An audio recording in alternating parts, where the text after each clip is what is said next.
Hi guys, good afternoon and good day everyone. So welcome to my vlog.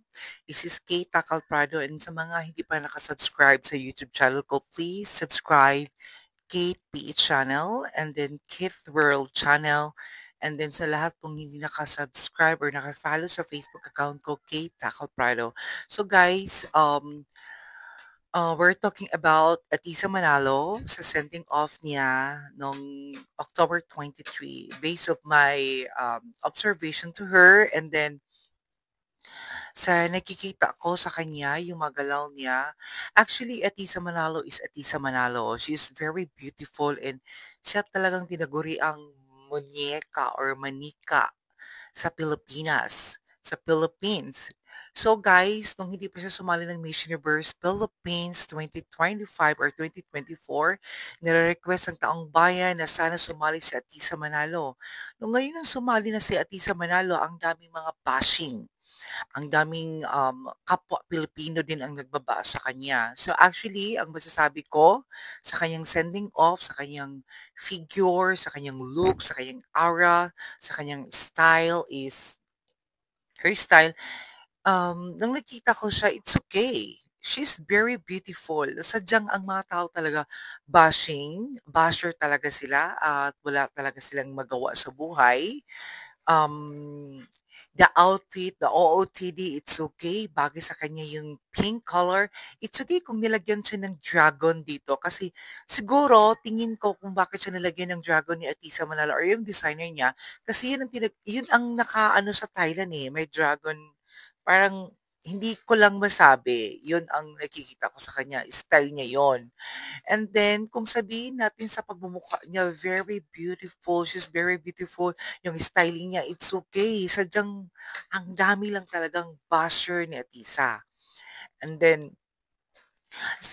then, ang totoong laban kasi ni Atisa, this coming November. So, sending off pa lang yon. Yun ang pasabog ni Atisa. Siguro hindi nagustuhan sa iba. Pero para sa akin, it's okay.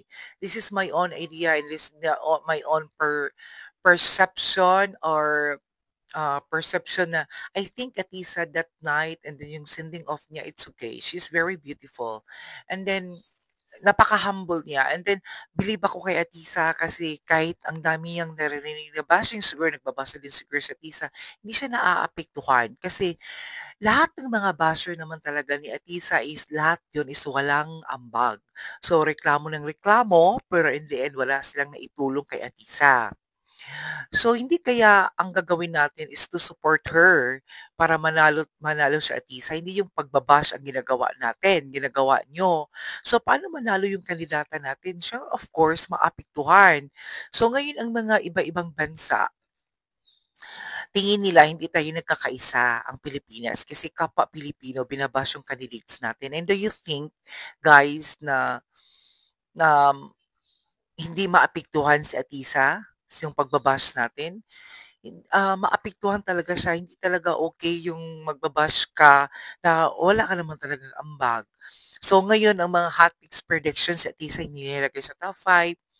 Kasi alam ko, lahat ng nag-prediction doon is iba-iba ding bansa. Takot din sila kay Atisa.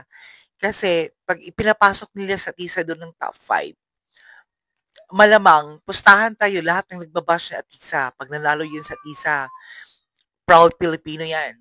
Ngayon, hindi yan pa masasabi nila kasi nga ang nakikita na is pagbabas lang kay Atisa.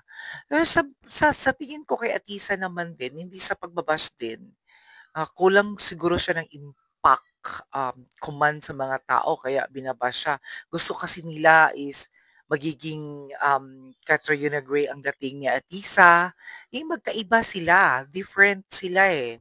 Atisa is Atisa, Catriona is Catriona. Yun ang way na ang dating ni Catriona kung paano siya nanalo ng Miss Universe Philippines nung 2000, nanalo siya ng Miss Universe 2018 kasi yun ang way niya kung paano siya manalo. Iba naman yung way ni Atisa manalo. So I hope um, everyone support tayo kay Miss Atisa Manalo this coming November 21, Miss Universe.